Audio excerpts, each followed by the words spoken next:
Class 11th का exercise 1.2 का ये फर्स्ट और सेकंड क्वेश्चन छूट गया था, पिछले वीडियो में कट हो गया था, तो उसे देखते हैं।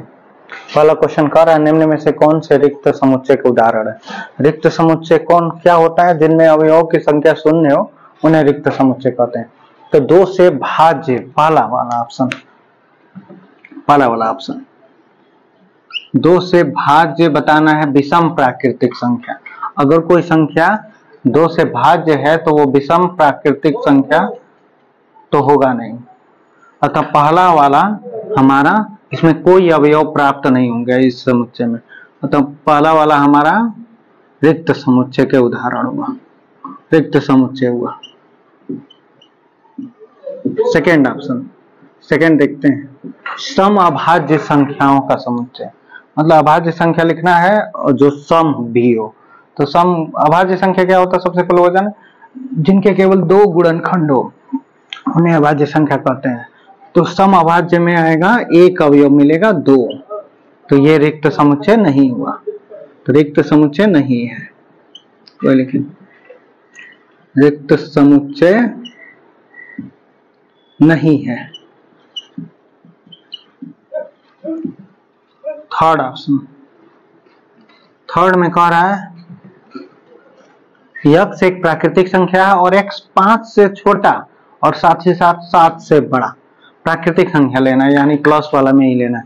5 से अगर कोई संख्या छोटा लेते हैं तो वो संख्या 7 से बड़ा नहीं होगा, अतः ये एक रिक्त समुच्चय है, यहाँ कोई भी अवयव प्राप्त नहीं होगा, तो ये एक रिक्त समुच्चय हुआ।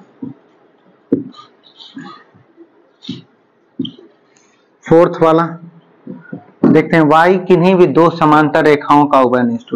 अगर 2 समांतर रेखाएं हैं तो वो एक दूसरे को काटती नहीं है, और जब काटेंगे नहीं तो उनमें कोई कॉमन पॉइंट नहीं प्राप्त होगा, उभयनिष्ठ बिंदु नहीं प्राप्त होगा, अतः यह भी एक रिक्त समुच्चय है, कोई अवयव प्राप्त नहीं होंगे, यानी रिक्त समुच्चय।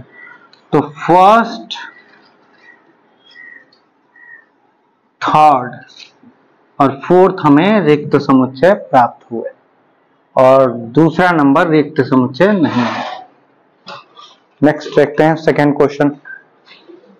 सेकंड क्वेश्चन, निम्न समुच्चयों में से कौन कौन परिमित और कौन अपरिमित समुच्चय है। तो परिमित समुच्चय वो होता है जिनमें अवयवों की संख्या निश्चित होती है, फिक्स होती है, पता होती है, और जिनमें पता ना हो, निश्चित ना हो या अनगिनत हो, अनंत हो, वो अपरिमित समुच्चय कहलाता है। तो वर्ष के महीनों का समुच्चय यह निश्चित है, वर्ष के महीने में टोटल कितने अवयव हैं? तो 12। तो वर्ष के महीनों का समुच्चय क्या हुआ? परिमित समुच्चय हुआ। तो फर्स्ट वाला हमारा परिमित समुच्चय हुआ, इनमें अवयवों की संख्या निश्चित है। सेकेंड ऑप्शन 1 2 3 कामा डैश डैश, लास्ट अवयव कौन सा है नहीं पता, यानी यह एक अपरिमित समुच्चय हुआ, अपरिमित, जिनमें अवयवों की संख्या फिक्स नहीं है। थर्ड ऑप्शन 1 2 3 डैश डैश 99 और लास्ट अवयव 100, यहाँ अवयवों की संख्या 100 है, इसलिए ये परिमित समुच्चय है। चौथा वाला 100 से बड़े धन पूर्णांकों की समुच्चय। तो 100 से बड़े धन पूर्णांक अनगिनत हैं, अतः यह एक अपरिमित समुच्चय है। 100 से बड़े जो अवयव हैं वो उनकी कोई सीमा नहीं है कितने हैं। और फिफ्थ वाला 99 से छोटे अभाज्य पूर्णांक।